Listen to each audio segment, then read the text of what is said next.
Hey, all my fellow booktubers.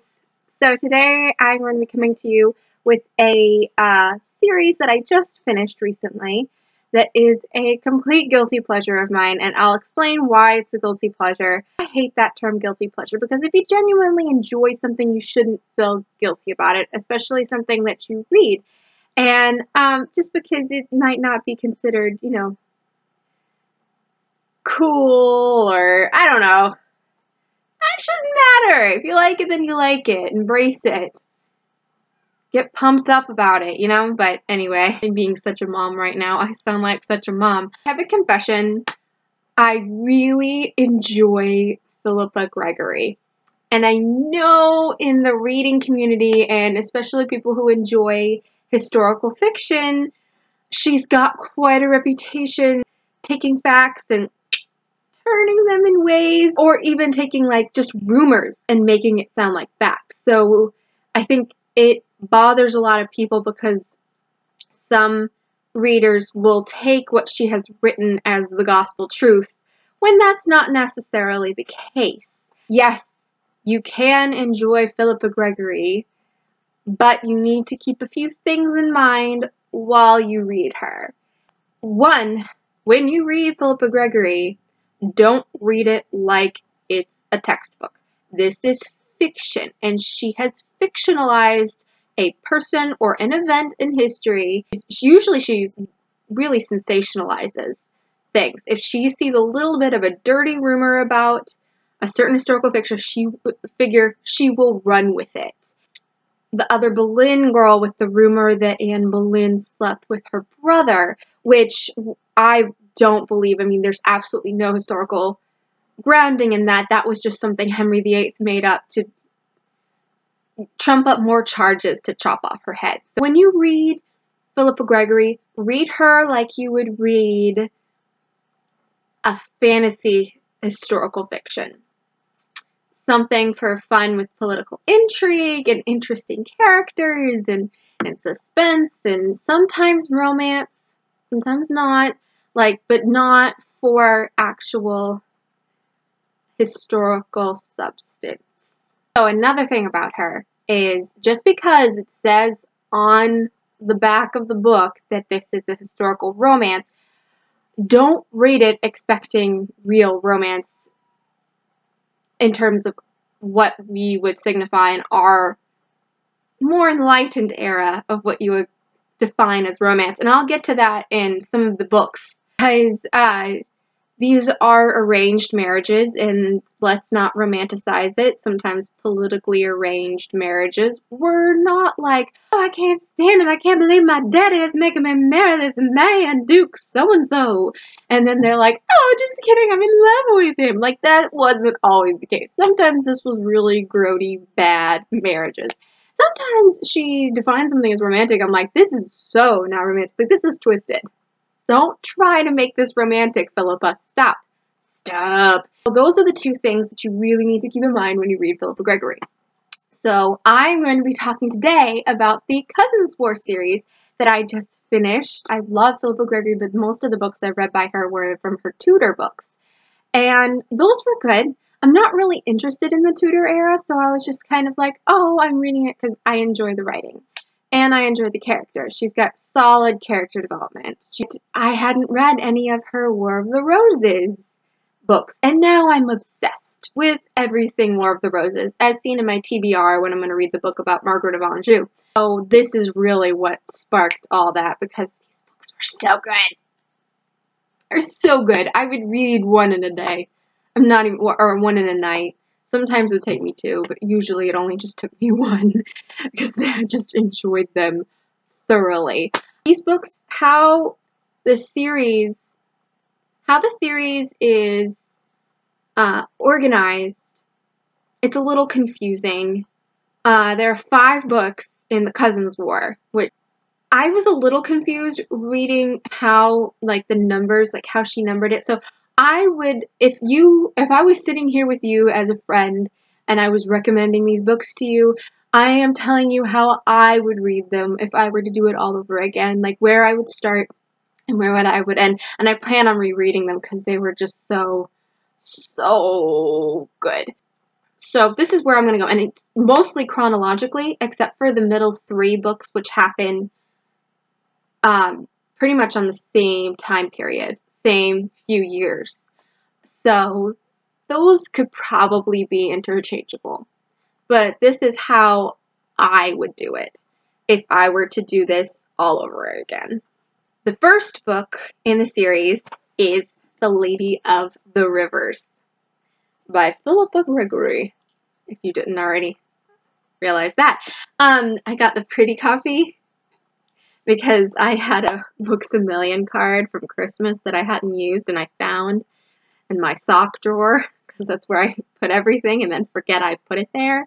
But The Lady of the Rivers starts the whole dynasty of these stories of these women during the War of the Roses, and this is about Jaquetta Woodville, who was a major player at the time, but one that wasn't really heard of compared with like Margaret of Anjou or Duchess Cecily of York. Like she really was she flew under the radar, which is interesting because of the part her daughter came to play later on, such a pivotal role. And you have to imagine that her daughter gleaned a lot of her knowledge from her mother.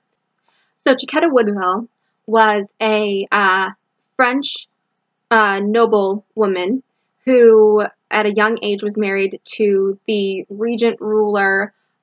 English regent ruler of France at the time. This was at the end of the 100 Years' War between England and France, the Duke of Bedford.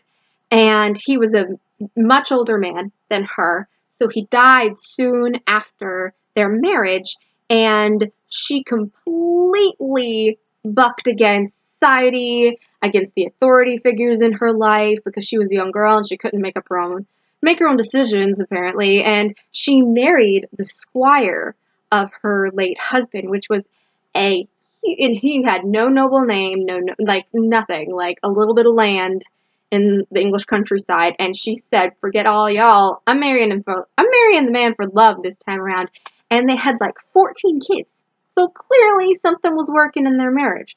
This is definitely a good example of why you should probably read Philippa Gregory like fantasy, because Jaquetta Woodville has a lot of mythology tied up in her character, because she is the descendant of a legendary figure in French culture called Melusina, who is a half mermaid figure, and she supposedly has received powers from this lineage.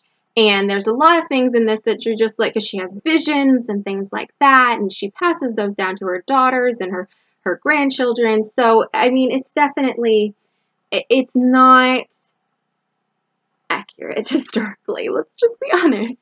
I really enjoyed this one. I thought it was an interesting play on the time period. But I'm rambling, so let's move on. The second book in the series, or how I would read the second book, is The White Queen, which is about Jaquetta Woodville's daughter, Elizabeth, who is originally married to just a country knight who dies in the War of the Roses on the Lancastrian side. And she's 27, 28 years old when she meets on the roadside the brand new York King of England, Edward what is he? I can't remember his number. Let's say like second. Shoot, what is he? Give me a second, I gotta Google it. Sorry, he was the fourth, Edward the Fourth. I should probably be more prepared for these. But anyway, it was a huge scandal at the time because they ended up falling in love and getting married, even though she had no political ties, no real fortune. It really was a love match, and she is a very dynamic character. They ended up having like 9 kids, and she is the mother of the 2 princes, the legendary 2 princes of the Tower of London, who disappeared. Nobody knows who killed them. Nobody knows where they went. I mean, we all assume they died. Maybe that's part of what this series is about. The next book in the series is actually one of my favorite books in the series, and that's The Red Queen. and that is about Margaret Beaufort, who is a beast of a woman. Like, she's kind of like, there are a lot of people who hate her character. I think she's so cool. Even though she's like super pious and judgmental and prideful, the woman gets what she wants. And she put up with a ton. Like, she survived a lot of crap.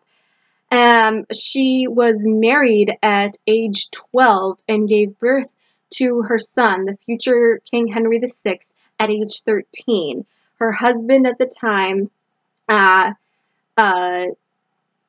died before she even gave birth, and she was married off again like that, and she wasn't even allowed to raise her own son.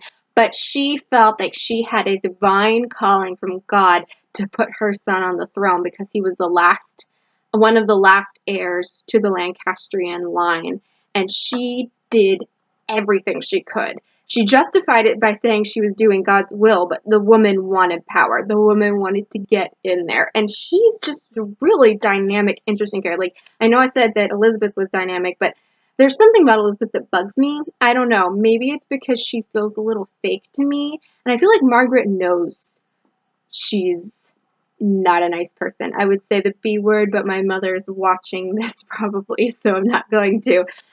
There's something really nice about that she's just like, whatever, this is who I am. I've been through a lot of stuff, and I know what's coming to me and my children, so that's that. And I don't know. I really liked her. I thought she was interesting. And there are a lot of people who hate her, but I don't really care. The third book in the series was another one of the ones that I really enjoyed.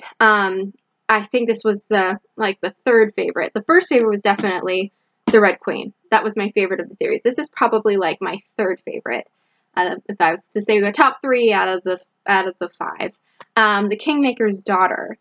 Anne Neville was the daughter of the man who put Edward on the throne in the first place. And she was just used as a pawn her whole life. And there was a lot of mythology surrounding her romance after the early death of her first husband, who was the son of Margaret of Anjou, and her romance concerning with Richard III, who later became king, and she was queen for a very short period of time. And there's like, people don't know if he was the one who killed the princes in the tower, and how twisted that is, because he was their uncle, but he wanted the throne for himself after his brother died, but it didn't make sense because he was an honorable guy. And Anne Neville is a really interesting character because she seems really meek. In all the other books, she's portrayed as being meek, and very slim, and very, very, reserved. But on the inside, like, when you read her, she knows how to turn the situation to her favor without drawing attention to herself. And that made her really interesting because she was surprising. I didn't expect her to be as influential as she actually was portrayed by Philippa Gregory. The last book in the series was a surprise for me because I thought it was going to be my least favorite because all the reviews hated it. Completely trashed it. Originally took it out from the library because I didn't think I was going to like it, so I was like, why even buy it? And I ended up enjoying it so much, I ordered it off of Amazon. So, if that tells you anything. Forewarning, this is the book I'm talking about when I say just because it says romance on it, and critics say it's such a romantic book. This is not a romantic book. There is nothing romantic about the relationship between Elizabeth of York, who is the daughter of Elizabeth Woodville, and her husband, Henry VI, Henry VII. Have I been saying sixth? It was Henry VII.